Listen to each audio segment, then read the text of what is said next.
بسم الله الرحمن الرحيم الحمد لله أوله بلا أول كان قبله وآخره بلا آخر يكون بعده الذي قصرت عن رؤيته أبصار الناظرين وأجزت عن نعته أوهام الواصفين ثم الصلاة والسلام على سيدنا ونبينا حبيب إله رب العالمين أبي القاسم المصطفى محمد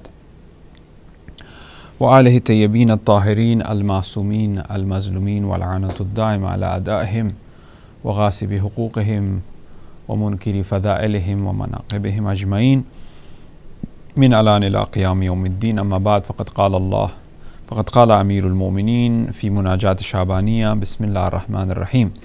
إلهي قد جرت على نفسي فالنذر لها فلها الويل إن لم تغفر لها. Verse number 17 from Munajat al-Shabaniyah, and we are discussing this munajat based on the text that I have adapted from Ayatollah Tahriri, known as Najwahai Arifane. We reached the point that we were discussing that Ilahi qad jurtu ala nafsi, certainly my Lord, I have wronged myself. Certainly, my Lord, I have done zulm upon my nafs. Fi nadar ilaha, when I allowed myself to behave in an uncontrollable way, because I have allowed my nafs to behave in an uncontrolled fashion, unrestrained fashion. And if, as I have allowed it to behave this way, and if I'm not being forgiven by you, in lam taghfir laha, then I will end up in that al-wail. Al-wail is vow unto me, or al-wail is also known as the one of the wells of Jahannam, one of the pits, one of the wells of Jahannam. Name is known as al-wail. In the Quran as well, we have in the chapter saying wailun lil musallin. You know, wail is vow unto those who are worshippers, musallin, those who worship, those who pray, or wail is for musallin. You know, that place is really for musallin. Now, Amirul Mu'mineen in this munajat, in this verse, Ilahi qad jurtu ala nafsi, he is trying to point out to that, oh my Lord, I have wronged myself, I have done zulm upon myself. So it is accepting that it has wronged itself. La ilaha illa ant subhanaka inni kuntu min ad-dhalimin. This is known as zikr yunusiyah.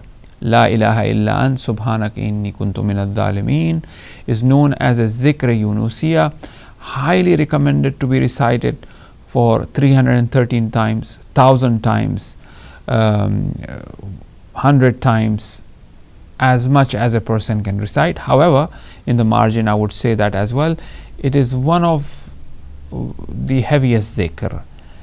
It's not a work or a habit or an act of souls that are weak as such. One should really practice it, but one should be very careful in its recitals. Anyway, so in this verse number 17 of Munajat, Amirul Mu'mineen is saying that, oh Lord, I have wronged myself. He is accepting it. In the previous verses, if you look at وَإِنْ كَانَ قَدْ, just the previous one, 16th one, وَإِنْ كَانَ قَدْ دَنَا أَجَلِي وَلَمْ يُدْنِنِي مِنْكَ أَمَلِي فَقَدْ جَعَلْتُ إِقْرَارَ بِذَنْبِي إِلَيْكَ وَسِيلَتِي.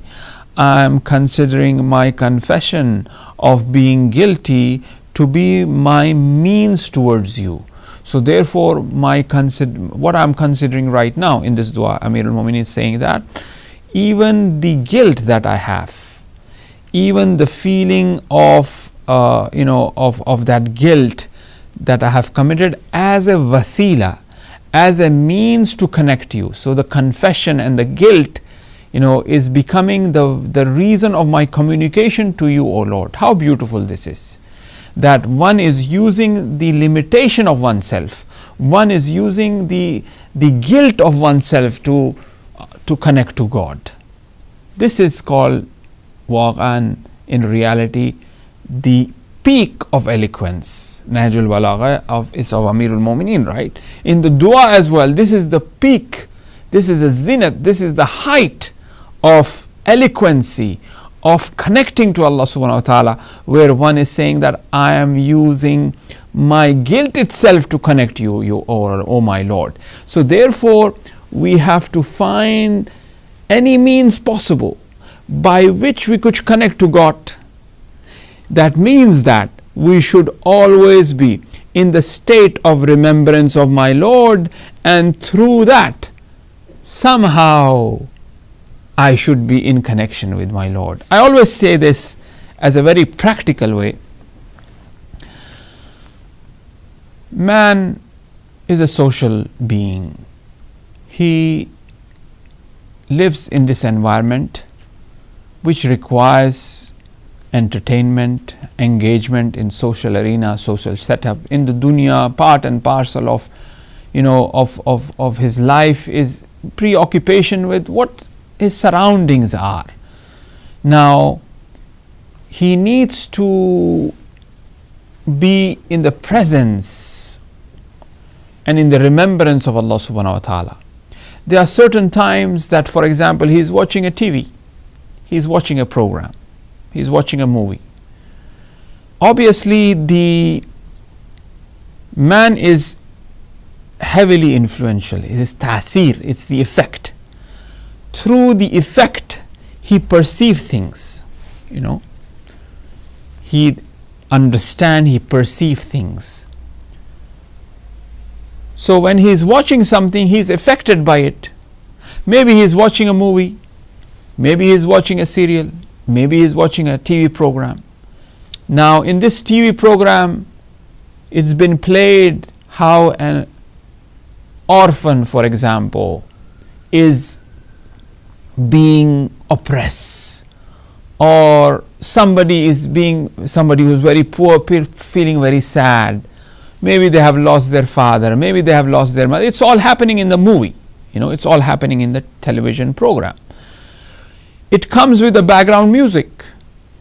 Well, there's a sad music, that kind of ta'asir that affects the soul of the person, because the surrounding, the sound, the vision, the taste, the feeling, the touch, they all affect the nafs. Now the point is that the ta'asir and this effect that is happening to the nafs should be directed towards the love of God.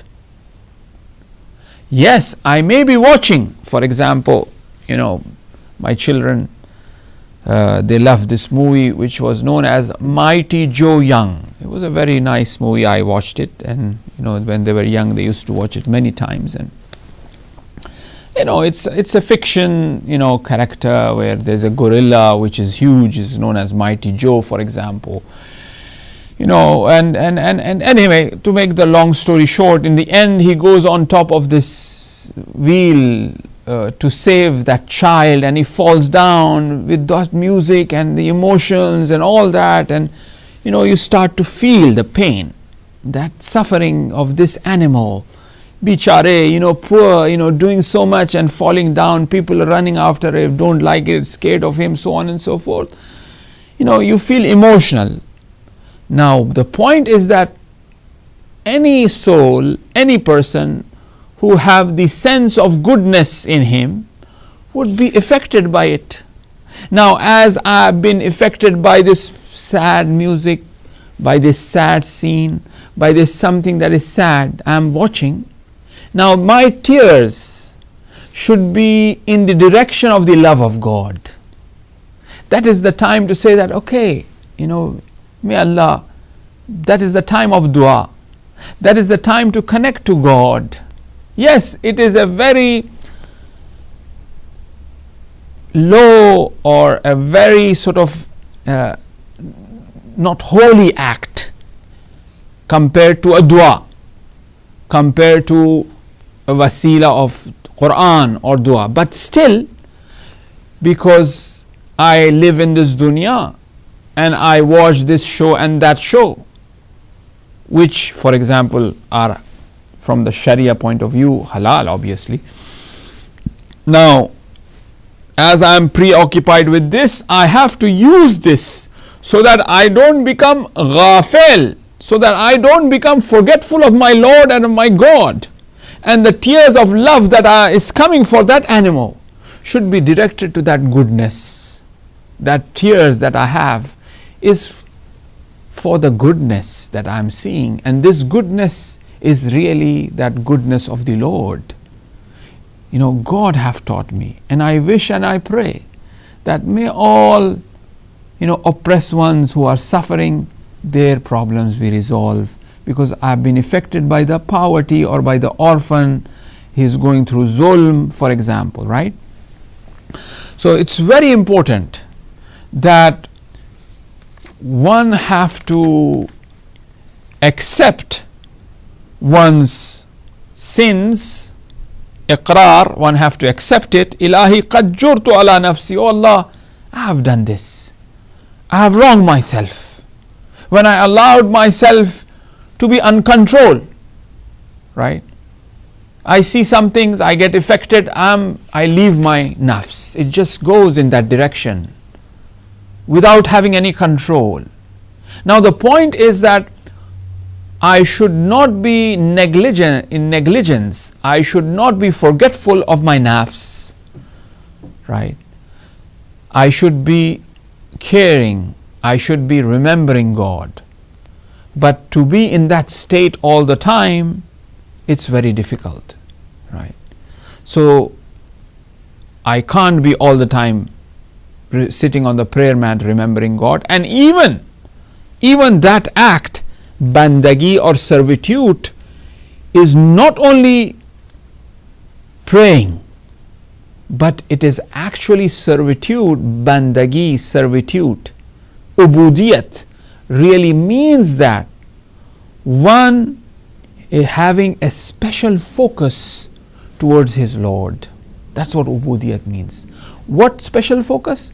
This special focus is the relationship of abd and ma'bud. That focus should always be there. Every time I should be in the state of ubudiyat, in the state of servitude. Then I will not be forgetful of my nafs, of myself. I will be in remembrance of my Lord. I will be remembrance of Allah subhanahu wa ta'ala.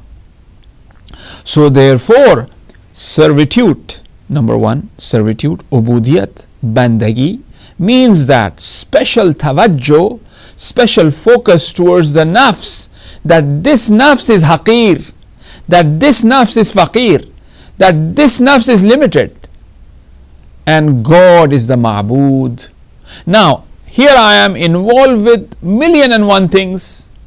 I am not all the time in the state of sajda. Now I am not all the time in the state of ziyarat of Imam Hussain alayhi salam to feel that closeness to the Lord, for example. But I am involved in 1,000,001 things.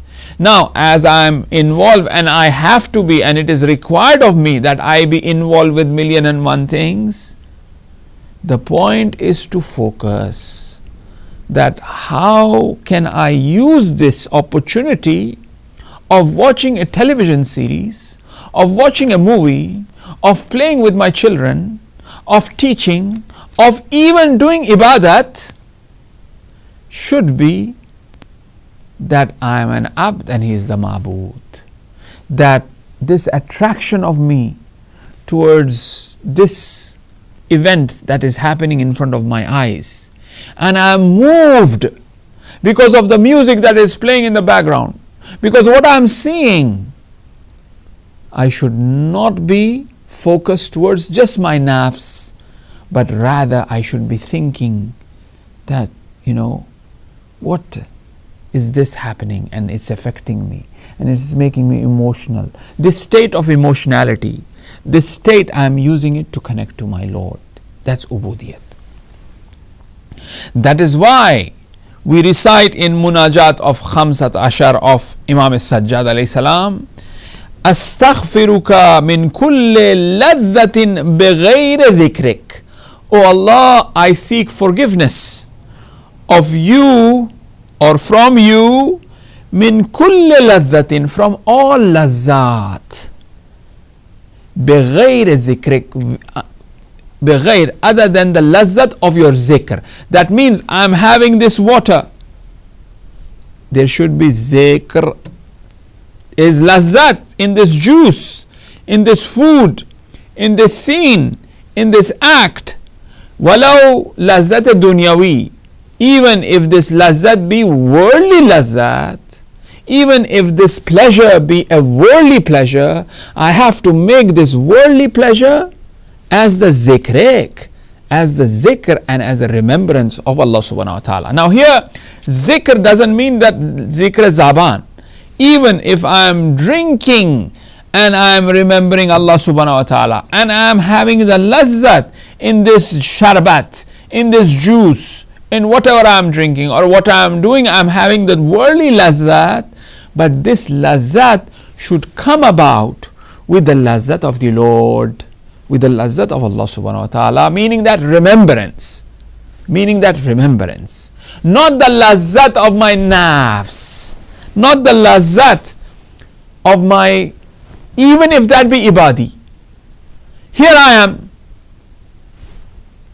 haram of the imam, to recite 2 rakat prayer at the side of the head of the burial chamber of the imam. Lazzat, I feel so spiritual, and I am standing there and praying. 50 people are waiting there to get a spot to recite 2 rakat prayer, but I am having lazzat. Is this lazzat ilahi or is it lazzat kayfi? Is this lazzat of my pleasure, of my nafs? Baba, I should recite 2 rakat prayer and leave for other people to pray.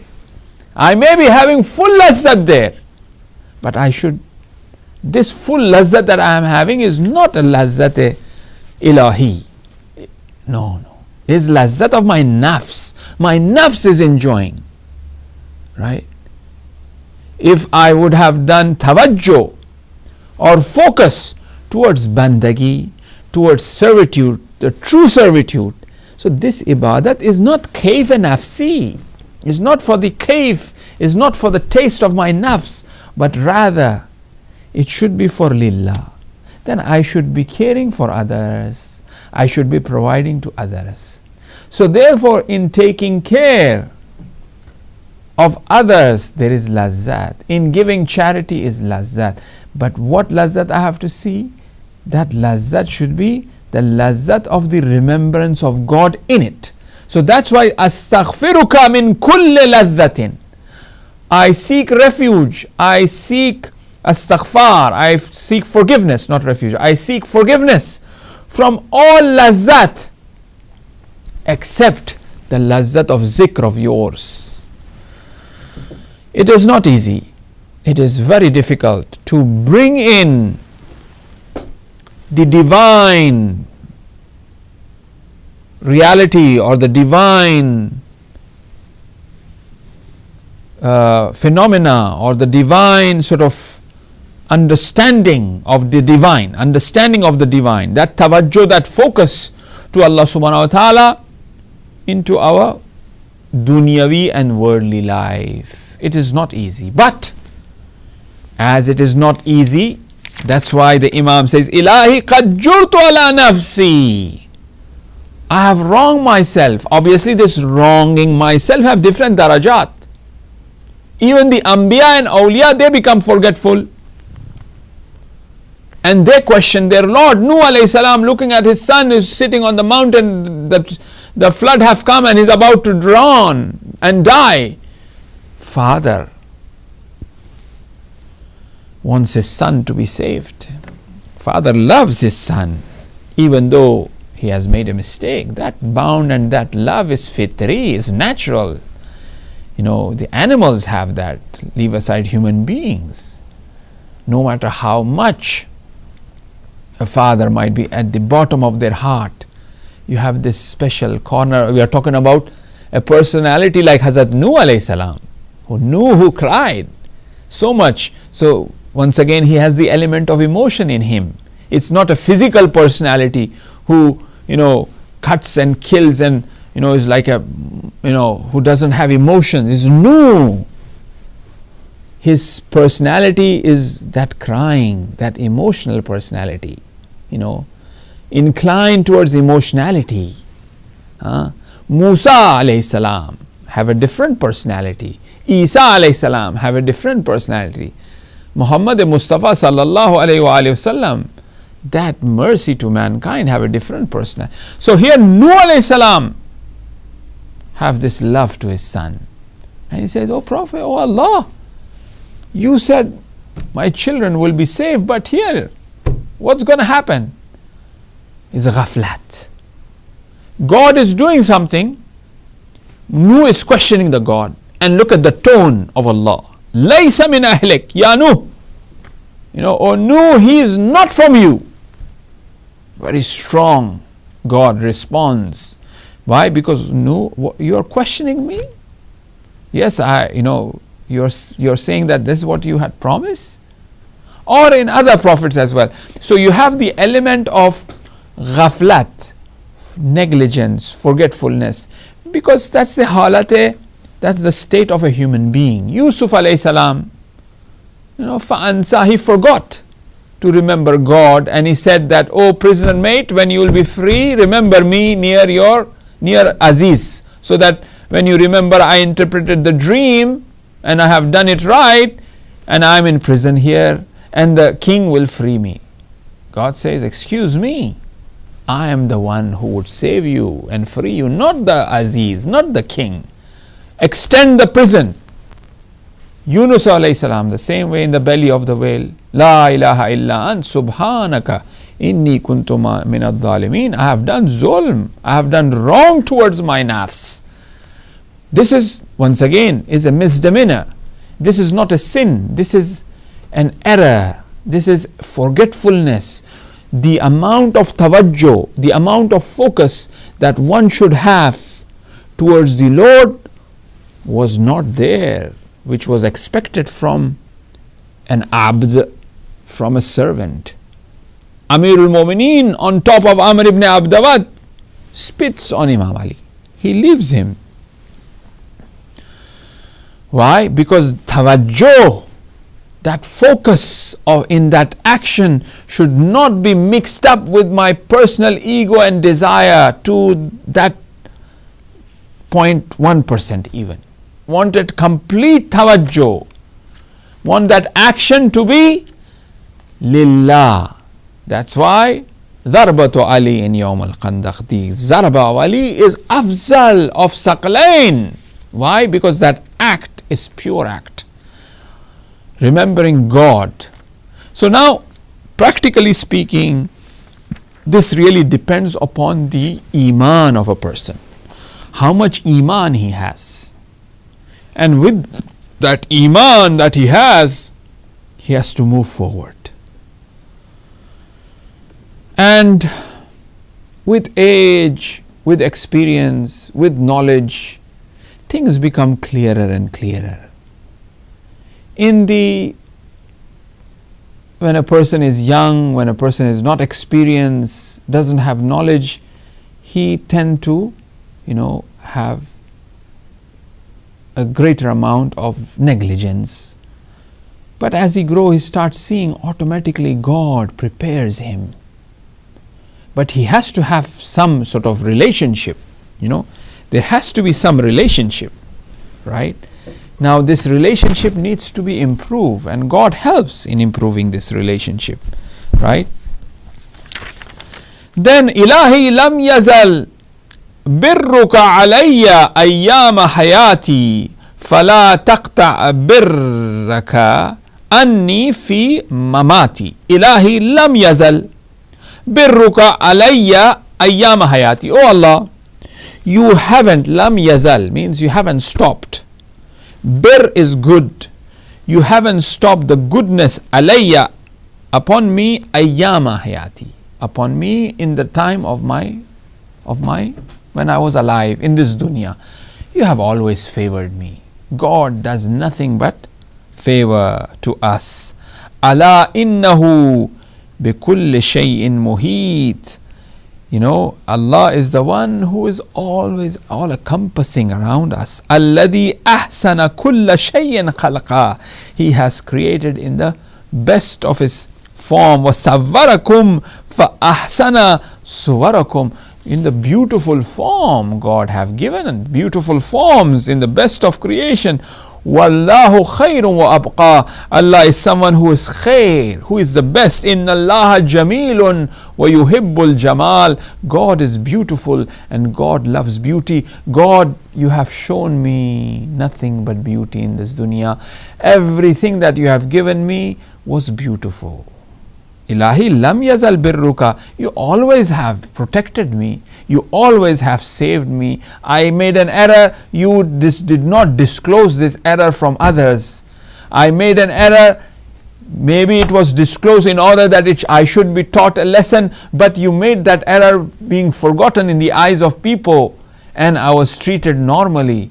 You know, I was feeling sad. I lost something or somebody in my life, but during the course of time, you calmed me down and you showed me the hikmat and the wisdom of this, which this thing happened later on, and I realized that, oh Allah, it was you who was protecting me. It was you who taught me. You have always, taken me from nowhere to everywhere. You have always done favor. Right? It is undeniable. What we have. There was this beggar, not a beggar, there was this person who was making good amount of money, so on and so forth. Anyway, so all of a sudden he had some hard times, he started facing difficulties to the extent that he had a very special china, like a glass or something, which was about hundreds of years of old, and then maybe 500 years old. So he goes to the shop because he has no food to eat, no bread, nothing, and he has said, I will take this, which is from my, heritage, inheritance. I inherited from my grandfather is old, and I go to the shop and I will sell it, and at least I have some bread, food for me if I'm So he goes there and he sells it. He was very important to him because it was an inheritance going on from hundreds of years. So he goes there and he sells it and gets some money and eats. He said, okay, now I even sold that. That even is gone, which was so dear to me, which was a very important, transferred from my forefathers and whatnot.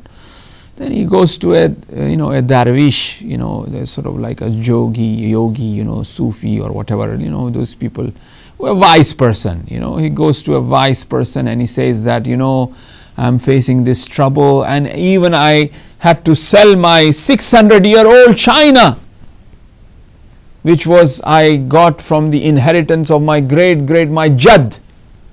The darwish smiled and he said, look how merciful your Lord is. He has put the risk 500 years before you were born. Even you were not in this dunya, God put the risk of yours in that china. See how merciful is your Lord. So one have to really have that tawajjuh on every little thing towards Allah subhanahu wa ta'ala. Problems, difficulties, issues. There isn't a moment, as Hazrat Amir says, there is not a moment who will not face a bala in 40 days. Within 40 days he will have an imtihan. He will have a test. So this imtihan not all the time.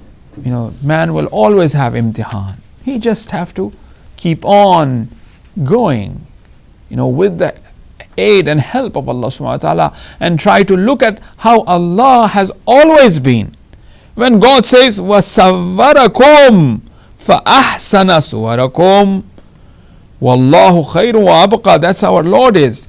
In a very beautiful dua, Imam Sajjad alayhi salam says that, he says, minnatuka ibtida'un, the ibtida',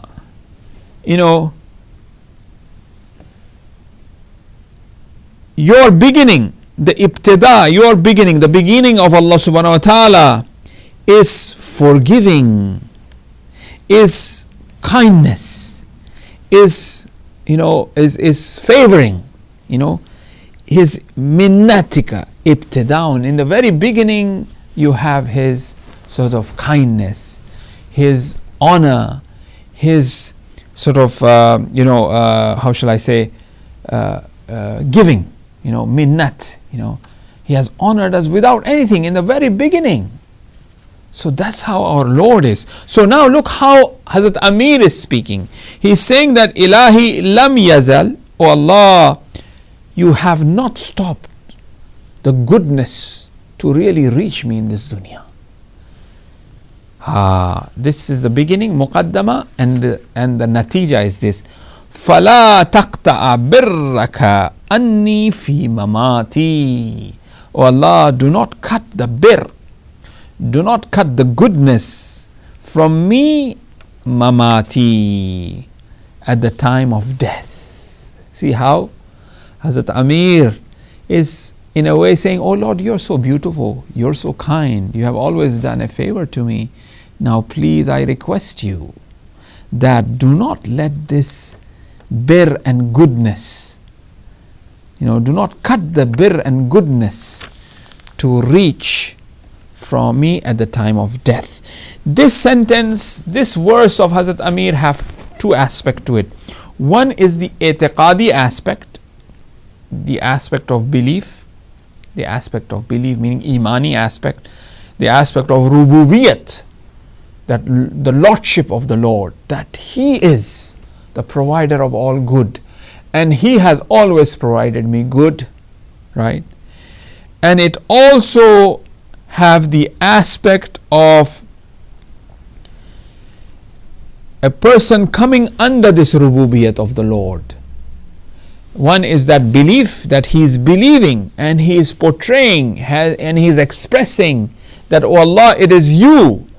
And number two is that he is seeking, oh Allah, please, do not cut it, this mercy, this goodness of you at the time of death. And as a matter of fact, God, even at the time of death, نَحْنُ أَقْرَبُ إِلَيْهِمْ, in Surah Waqi'ah we recite, we are the one closer to him. Allah is the closest one to that soul which is departing this dunya. And even after, really, insan becomes more and more in dependence of God as he come closer and closer to God. The realization of himself being in need of Allah increases. The realization of the presence of God increases. When that realization of God increases to oneself, really, and now when that increases with that iman, it becomes stronger. You see, he becomes stronger and God gives him the best in return, right? That's why we recite, وَلَنَجْزِيَنَّهُمْ أَجْرَهُمْ بِأَحْسَنَ مَا كَانُوا يَعْمَلُونَ. Certainly we will give them the jaza, ajruhum bi-ahsan, the best, then better than ma kanu ya'malun, than what they have acted. In return, Allah will give the best. That's why, it's a very fascinating phenomena. It's a mystery, right? And one always have to seek forgiveness from Allah subhanahu wa ta'ala, guidance and help and aid from Allah, because وَكُلَّ إِنسَانٍ أَلْزَمْنَاهُ تَائِرَهُ فِي أُنُقِهِ. God says, the report, وَكُلَّ إِنسَانٍ أَلْزَمْنَا تَائِرَهُ. Ta'ir is like an omen. فِي أُنُقِهِمْ, it will be tied in his neck. Whatever he has done in his dunya, it will be with him, and this will haunt him. This will be, first of all, he has to face a new, mysterious life, completely different from this dunya. A new world altogether, where one cannot really imagine what that world is. Can you tell the baby who is in the fetus of the mother in that darkness, who doesn't know what taste means, who doesn't know what color means, who doesn't know what light means, who doesn't know what feeling means, who doesn't know what sound means, who doesn't know what taste means, what relationship means, what love means. So you are trying to explain to him, there is red color, there is blue color, there is light, there is darkness, there is taste, there is. Does that fetus, that baby understand anything? The baby, that child in the womb of the mother doesn't have no clue at all. So the hereafter, the barzakh, the qiyamah is something like that. We have no idea at all. So it comes with its own package, the difficulties and the problems in the new world. Plus, on the other hand, we are stuck and we cannot return back to the dunya and do something about it, because we are gone now. We cannot really do anything about what we have done in the past or seek help from the past. We are there now. We cannot, for example, somebody, parachute us in the jungle of Amazon. We are there now. Can I return back to home and get some stuff, for me to be used? No way. They parachuted us, it's gone, it's all there. So you are there now, you cannot do anything about it, number one. New place, number one. Number two, you cannot do anything about it. Number three, the amal, the actions that I have done in the dunya is haunting me at the same time. It's with me. It has become so one have to be very careful what one says, what one do, and always seek forgiveness. Agha Bahjat always used to say, may Allah subhanahu wa ta'ala give us all tawfiq, that be very careful with haqqun nas, with people, and what you do about them and how you treat them. So one have to be very, very careful, because the hereafter is not a joke. Anbiya and awliya will tremble and shiver and would be so scared of the hereafter. So we have to be prepared at the same time, because God, as that's what we say, you have shown us beauty in this dunya. Oh Allah, please, do not cut the beauty at the time of death, at that hour. So that sort of always tawajjuh and connection to Allah subhanahu wa ta'ala and His aid, and as He has helped us in this dunya, and He is our Mawla, He is our Master, He is our Lord, and He will be our helper. And He has always prepared us, and He will prepare us, and in the best of preparation. And obviously when we have this tawassulat of munajat of Amirul Mu'mineen of Ahl Bayt alayhimus salam, things become much, much, much easier for us. May Allah subhanahu wa ta'ala forgive. Ghafarallahu lana wa lakum. May Allah subhanahu wa ta'ala forgive us all and all of you and all our marhumin, and increase their daraja and bless them and forgive them and mahshur them with Ahl Bayt alayhimus salam. Thank you very much for joining us, and we hope to see you next week again in the continuation of the discussion of Munajat Shabaniyah. Wassalamu alaikum wa rahmatullahi wa barakatuh.